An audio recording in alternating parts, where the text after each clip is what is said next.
So I was setting that tone that we are going to discuss a very crucial topic or crucial issue at this stage, deepfakes. And this topic or this issue has been plaguing us since the entry of AI and innovative editing skills. So one part is deepfake personalized or getting affecting us in a personal level. The other is affecting a company in its brand trust and reputation. And I believe, correct me if I am exaggerating, I believe the marketing team or marketing people, they have a bigger responsibility, maybe than the CEOs, because a company is all about its customers.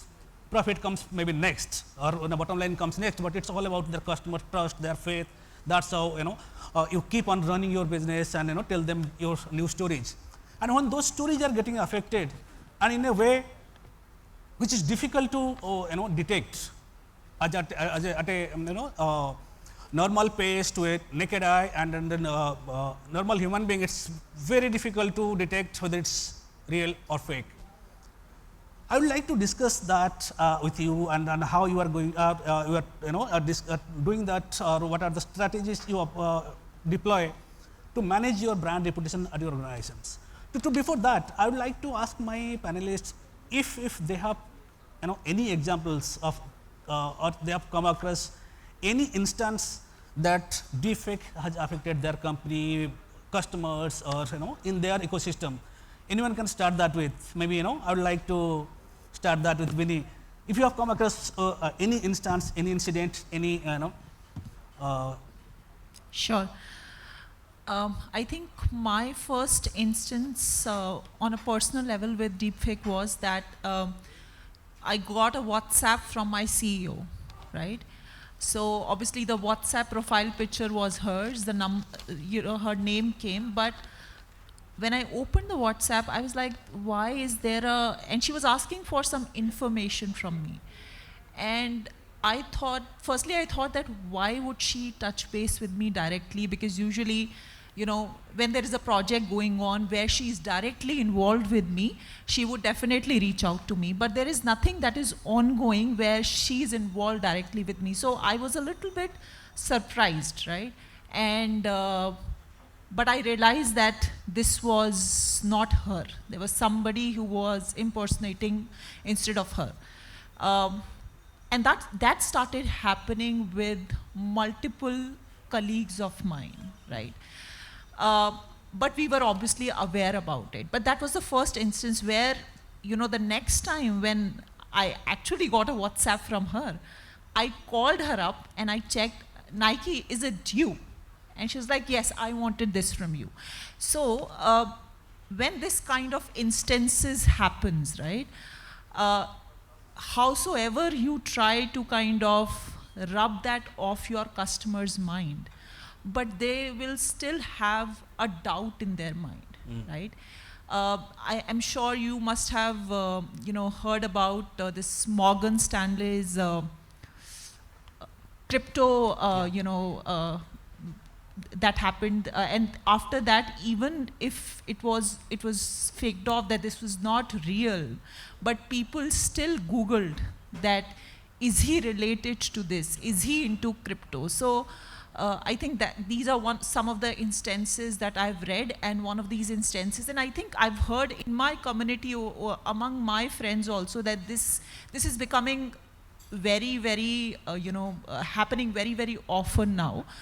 But I'm sure now people are also aware and much more educated about it than when it started, like I think the DHL scam or something like that. In the beginning, people were very, very not aware about it, and they kind of got into it also. But now people know that these things, happen quite often. But I think we are talking from a technology standpoint. Right. Does a normal consumer is aware about it is a big question mark, and that's where someone like us has to play a role. Yeah. Thanks, Vinny. Ritesh, Arvind, Sanjay, any one of you have any anecdote, stories, or any incident related to this? Yeah, I think there are a couple of stories that I have. I can quote two of them. I think these are very prominent stories, experiences really. So, couple of months back, there was a rock concert happening in Mumbai, and I was happened to be there. And this was a place which was packed with more than I think 1,500 people, with very very high security and very minimalistic carry along things that they'd allowed us because of various reasons. So in the outer periphery of this so-called rock concert stadium, there were some food and refreshment stalls that were put up. None of them were branded. Okay. All of them were regular run-of-the-mill kind of stuff. So they were like coffee and sandwiches and those things. Very interestingly, out of about 7 or 8 different stalls, there was one particular stall which was selling coffee and some sandwiches and Danish and all that, which had a very relatable circular green logo with a mermaid in the center. Although it did not say what it was, but it alluded to the fact that it is drawing a very major reference to a certain big coffee chain. very very big global coffee brand. And when I saw it for the first time, you can call it out. It's not the brand that we all know we are talking about, and I don't want to name the brand for obvious reasons. But very interestingly, 5 out of 10 people walking into that parlor, so to speak, would tend to buy that over somebody which is not impersonating the coffee or the beverage. And I think that speaks volumes about consumer behavior, and how this whole deepfake industry is feeding over very very aggressive brand stands that global brands have created over millions of dollars and millions of resources, and of course years and years of practice. So that is one example. The other example may be slightly controversial, so a lot of people don't want to talk about certain product categories, but I think there is no harm in discussing. We are all mature people here. So the other industry that I'd to talk about is tobacco.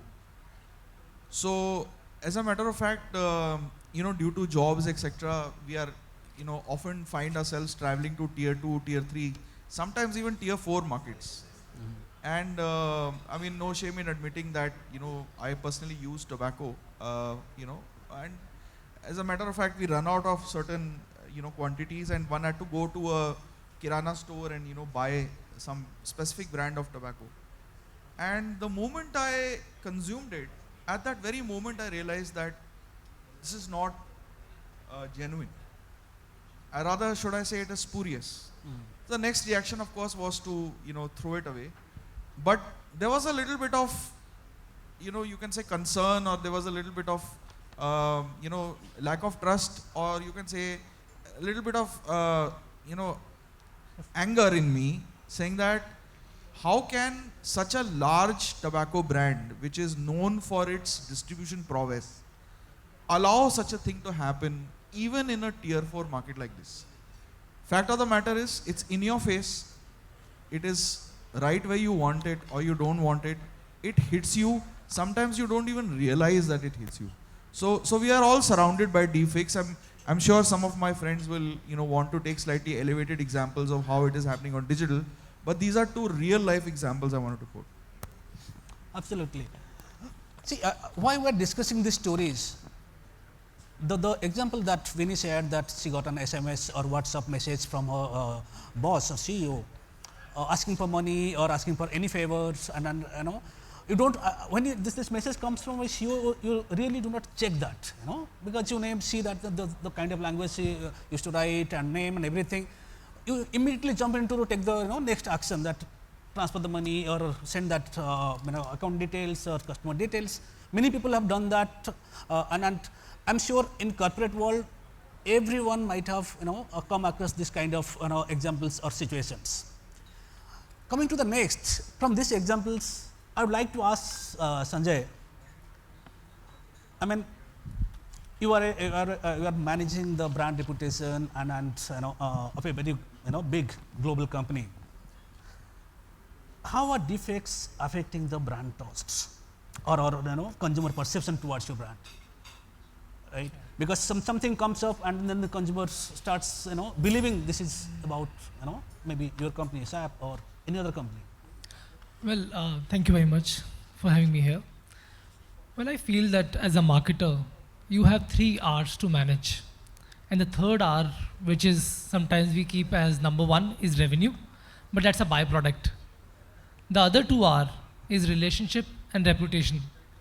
Reputation plays a very, very important role, right? And if reputation is compromised, if trust is compromised, then you will have a difficult time to rebuild that.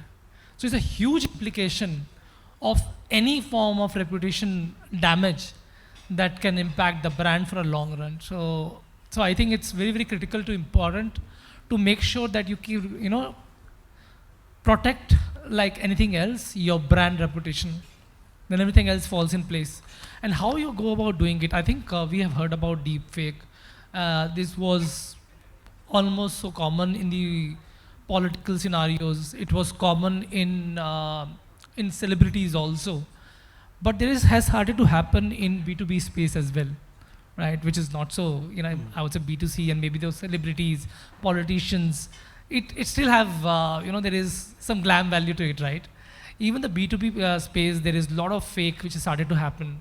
Imagine earning call which is being faked. What kind of implication it can have?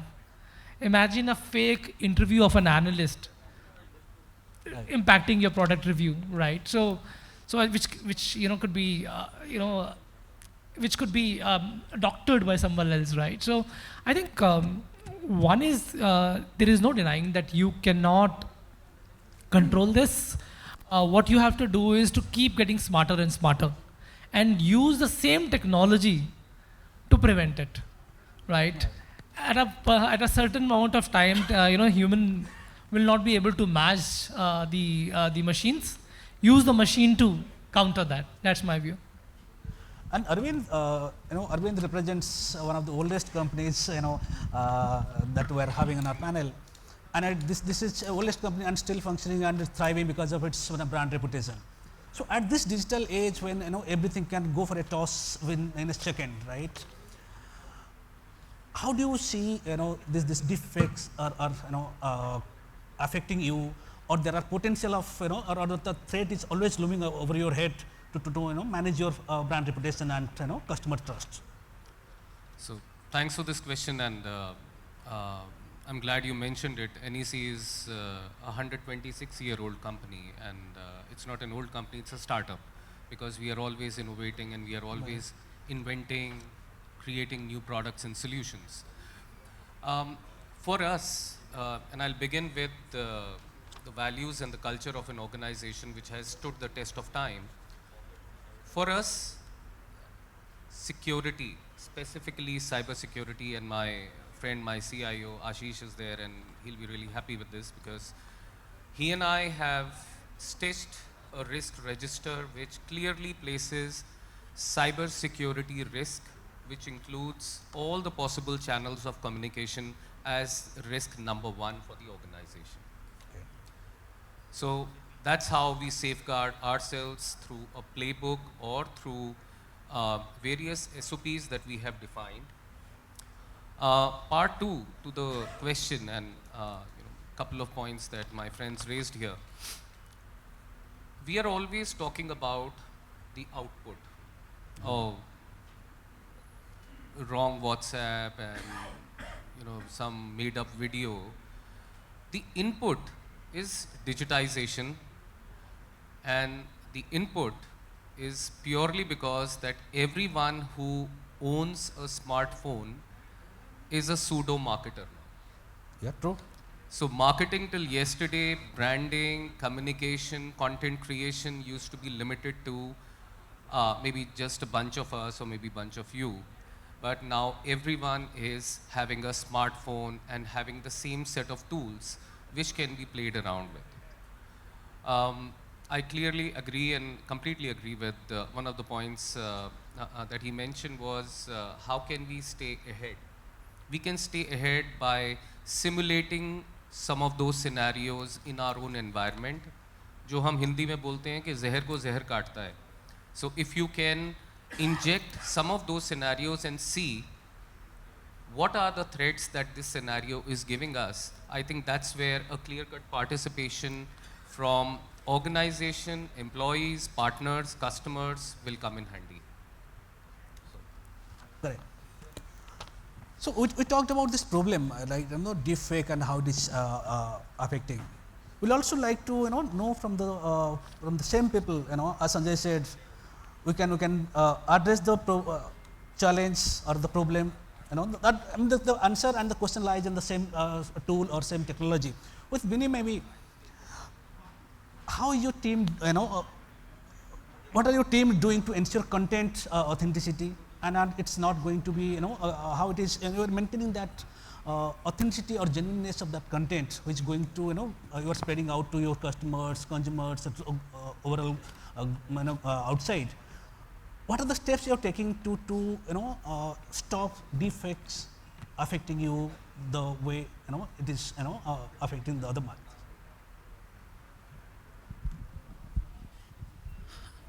Thank you for the question.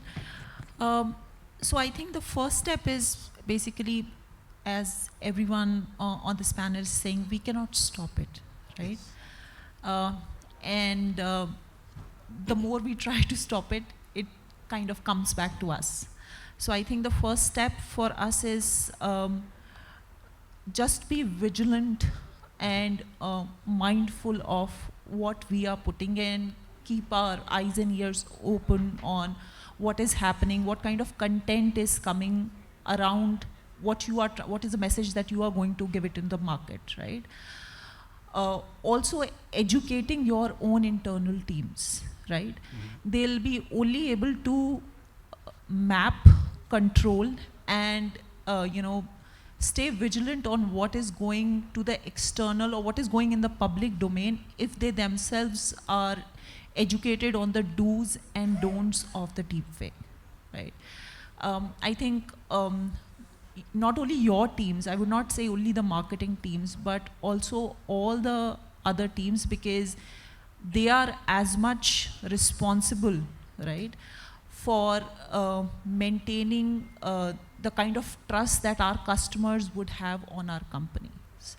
So we are definitely the teams which are executing it, right? But we have to internalize within our teams that the customer shouldn't lose trust on us, right? Because you can see there are videos ongoing where with the help of AI and everything, your CEO must be giving some messaging which entirely he's not given any that kind of messaging, right? And there are multiple examples where with the help of this AI, there have been on public domain, there are discounts that have been given to the customers. Even, as 90% of the discount has been given. And the company realized that this is nothing like that has happened, but they have had big losses because of something like this. So I think education, I feel, is a big must, because sometimes, intentionally or unintentionally, even the employees do something which might harm their own organization. And sometimes it can be purely unintentional. But do you have some checks and balances to check what kind of content goes out, what kind of content comes in? How do you ensure that? Of course, there are teams which are, keeping a tab on what kind of content which goes out into the public domain, right? And what kind of content comes in. We definitely, for Securonix, which I represent, we have an insider threat tool, right? Which maps the behaviors of our employees, right? And which keeps there are parameters that are being set, right? And which maps the behavior of each employee, right? And with the help of that, we keep certain, it kind of trends, right? If we have mapped, there is a persona that is being based, right? The mapping has been done for an employee, and if the employee goes out of that context, then we say that there is a red alert that is coming and we need to kind of map it. So that's one of the things that we do. Yeah. Okay. And then I believe Vinny, Sanjay, and Arvind represent just one company, right? Ritesh represents hundreds of companies under that brand. Do you see that as a big challenge compared to managing the trust or brand reputation of single company? And I do not know. I mean, what kind of structure they are to in your organization to look at each of the brands and maintain their reputation. How do you see that? So fortunately for us, we have very, very deep trust with practically all the brands that we distribute in the country. There are more than 300 brands in India, globally also, that we represent. Fact of the matter is that all of these large organizations have a very clear mandate around social listening. They have a very clear mandate around, very strong public relations reference point, and they keep a very, very nice touch with the key stakeholders, as Vinny pointed out, and I think it's so important. By the time it trickles down to us, I think 90% of,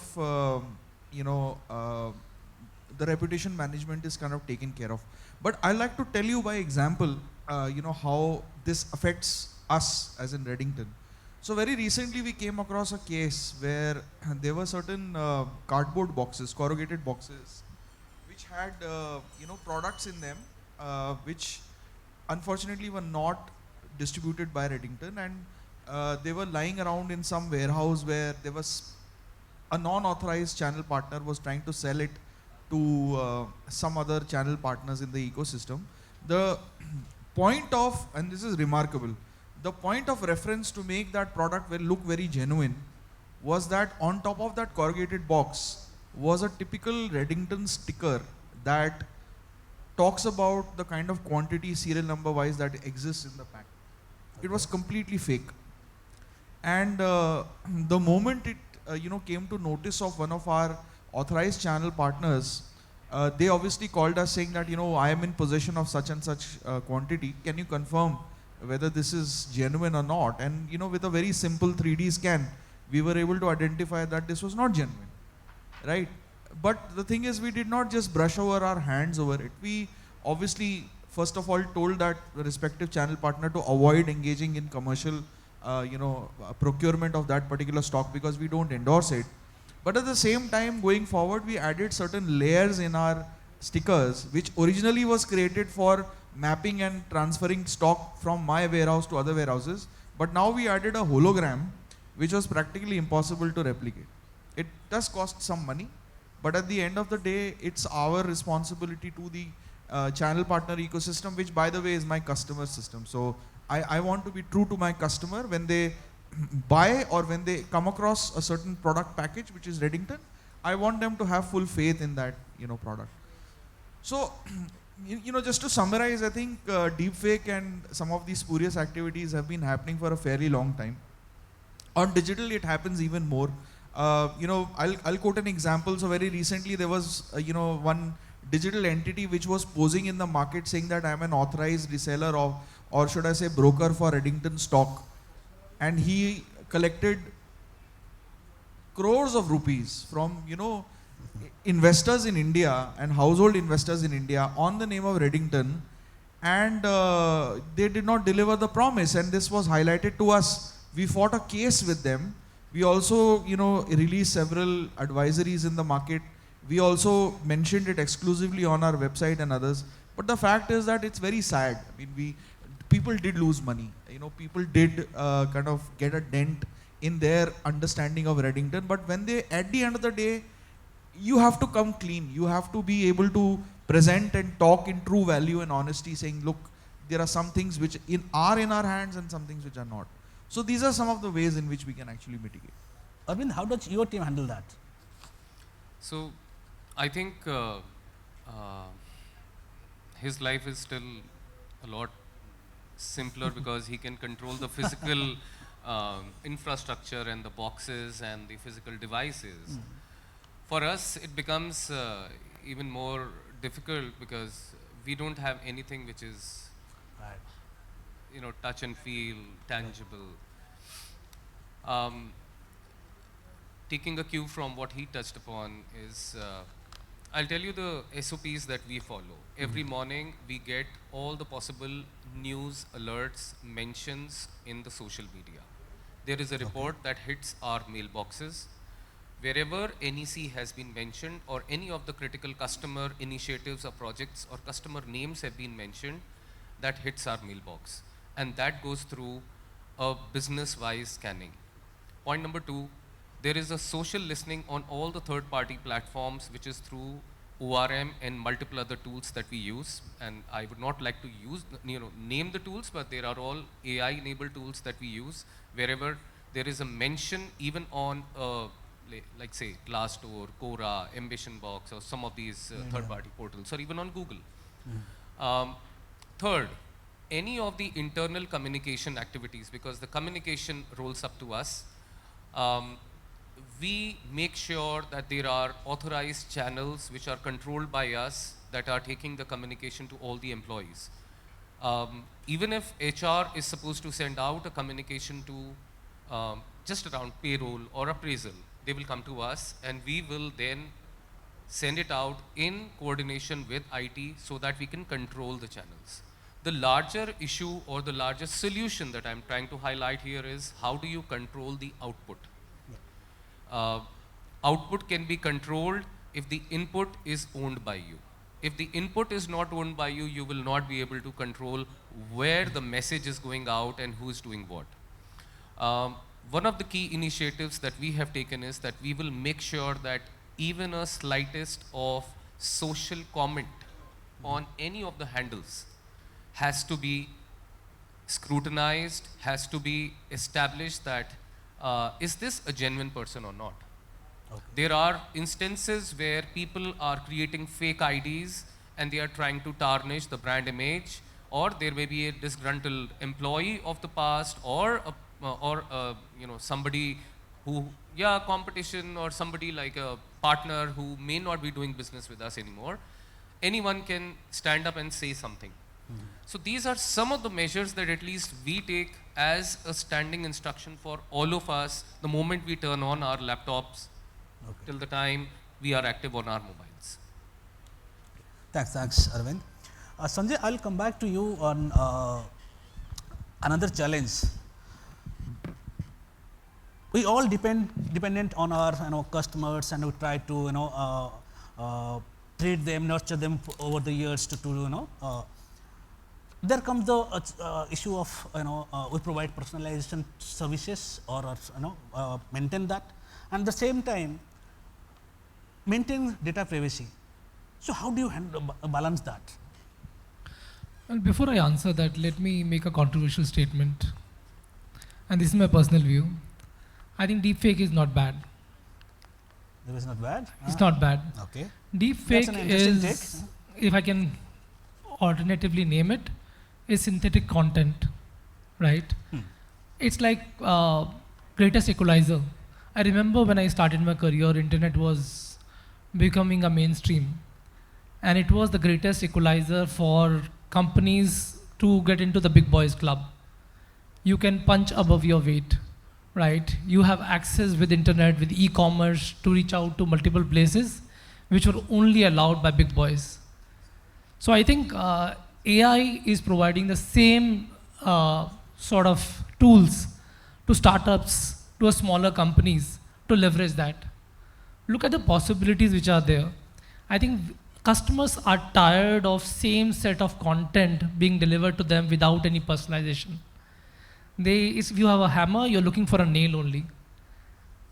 Some people were doing hyper-personalization, and that hyper-personalization came at a cost. There is amount of investment which goes into building a hyper-personalized content was only possible for few accounts. You do deep insight onto the account, you create perspectives, you look at multiple communication channels, and then deliver your message. And you can only do it for like 8, 10 of your top accounts.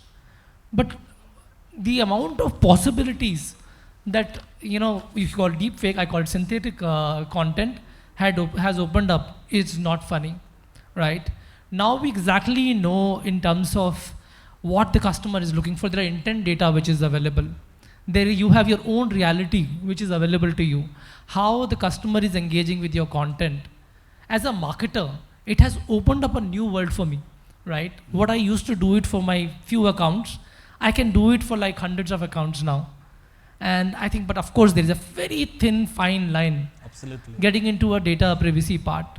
Of course you have to see their consent. You have to be very, very transparent. Put it out there. Even if you are creating a content from an AI tool, if you are creating an image from an AI tool, if you are upfront, right, and tell them that this is an AI generated image or a video, people are pretty okay with that, right? It has helped you improve your messaging, Absolutely. personalization, but be transparent. But if deep fake is used for the malified intent, that is bad, right? That's something which I of course not support, but I believe if we use technology, and I think there are multiple technologies my fellow panelists have talked about. There are, use technology against technology. There's blockchain technology. You can actually track. And one more interesting thing which you can do, as marketer, we used to always hide our work in progress, right? You have to really hide them and show the final product only. But to just prove that you have gone through the grind and you have built the content or the messaging, show them the development process. As you show the build-up process, people will realize that it's an authentic content, right? So that's my view. I'd like to share something Yes, very please. interesting. And let this be public information. Today, if you want to create a deepfake video of anybody significant giving out a message, a 1 minute video will cost you not more than 10,000 rupees to make. That's it. 10,000 rupees. And that 10,000 rupees worth of content can easily do crores and crores worth of damage to corporations. Absolutely. Right. So this is the, you can say two ends of the spectrum, where on one side you have such readily available technology, and on the other side you have such big vast assets which can get diluted. I want to actually say this, but somewhere I think insurance companies will have to look at this segment where how can they, for example, come in and help protect the interest of corporations where deepfakes are concerned. And it's not only just covering the losses, but also it's being adding to the proactiveness of preventing deepfake into entering into the ecosystem by themselves, kind of safeguarding and putting some best practices forward. Understand, yeah. Legal and security teams to tackle deepfakes. Do you, also work with your legal and security teams? Yes, of course, we do. And on what kind of, what kind of transition that it has seen post deepfakes? Before maybe the interaction with your security and legal team was lesser compared to now. So how it has transitioned? How the shift has become in the last, I think with the, as Sanjay was rightly mentioning about that there are positives and negatives aspects of everything, right? With so much content, that ready-made content that we are getting, and then of course we are personalizing it, right? But we're getting a base for ourselves, right? So earlier there was not a need for us to get the legal teams also involved in these kind of taking permissions from our customers, or if you're putting something out in the public domain, then we need their consent, right? But with so much happening, right, we definitely need to get them also in the picture, because there can be an implication that we might have. So what I think is that it's better to be proactive than being reactive, right? that is what we, I personally believe, right? Whether it's some of these cybersecurity practitioners who are in the room, right? They might be buying a lot of tools, but do they buy those tools when the cyber attack has already happened? Yeah. All right? Or would they want to buy the tools in advance and be proactive to safeguard the information of their organization, or the data of their organization, which is very, very critical, right? And that's where we cannot work in our own silos, right? We have to work with our finance team, our legal teams, and even keep on, educating our customers, right? The customers, and these are customers that we don't work on a deal-to-deal basis. We want to kind of, retain our customers. It's not that we have sold them once and we're not going to go back and sell them again. We are going to. So how would we gain their trust, right? If we don't kind of invest in our customers also. Of course, we invest in, selling them, professional services and this and that, so that, the product or the solution gets implemented. But what about the other things around this, right? That is also, as an organization, that we have to invest in, and also tell them that, because they internally are also trying to, showcase an ROI out of the investments that they have made with organizations like us.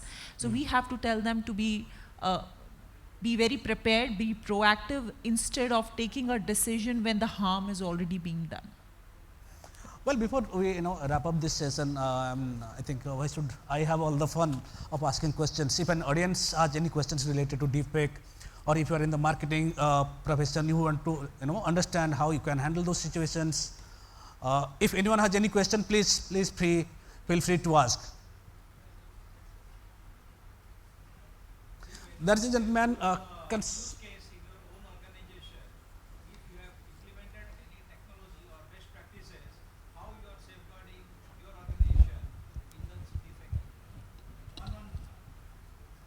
if you can give you one example, how you have implemented in your organization, or if there is any demand from your customer side, that will help a lot. So I can take up that. Something that happened, unfortunately, on 25th of April in India, which led to the blackout and all the other episodes and a war-like situation with our neighboring country. First thing which all of us in the war room, comprising of myself, my CIO, CISO, head of legal, CEO, CFO, CHRO, first thing that we did was to hyper communicate to all our employees, partners, vendors, customers about the cyber security threat, and any of the decisions that could be invoked by third parties, because it is not only a small revenue loss, it is a business continuity issue for us. Why am I saying this? Is purely because we deal with a lot of government and government-led initiatives. Some of the things that you experience on a daily basis, Aadhaar, DigiYatra, smart cities, smart transportation, submarine cable, telecom, we are dealing with, all of us as the end consumers. This is the first thing that we did. Second, which is why we did this, is purely because, like I was mentioning earlier, there is a risk register that we maintain, which is a perpetual calendar that is getting updated with multiple scenarios that we come across, and all the stakeholders, different teams, functions, they are coming up with probable vulnerabilities from their respective domains, and we keep on updating it so that we know how to act in which scenario. So, over to you guys. I think I can probably add here. My view is, I think there is nothing new. I have been part of multiple organizations, and sometimes I have been involved in building the crisis management manual. All we have done now is add another chapter to that, right? So it's pretty business as usual. We exactly know what is the right escalation mechanism. If stuff were to happen, what would you do? Who's responsible for what? That has been very categorically defined in whichever organization I've worked with. But of course, I think this can happen at scale and at speed. You have to respond at scale and speed. Well, I think if I can, take away some key points from here. One for sure is deepfake is going to stay, right? And at the same time, the same mechanism or the same tool, artificial intelligence, is the problem, and we can handle deepfake issues with, as Sanjay said, or the entire panelists, agree to that. We can tackle AI with AI, and what as a human we can do at our organization level is deeper interaction between marketing, the sales, then the legal and security team, so that we are proactively aware about what is coming to us, right? And keep the awareness, Jagannath, running. Yes, please. Just wanted to make one more point. It's interesting, and I think we have all seen these cycles. It happened with fashion. It happens very frequently with fashion. It happens with food. There was like fortification of food, add this, add that, and eventually we are all going back to organic. I think this will also be a sort of a cycle, and eventually we'll look for authentic content. Yeah. Thanks, Sanjay. I think with that, I would like to wrap up this conversation. I believe the audience has got little bit idea about what are the deepfakes and how deepfakes is affecting various organizations, and what are the checks and balances and parameters or strategies that you can deploy or employ at your organizations to at least stay a step ahead before the problem happens. Thank you so much, man.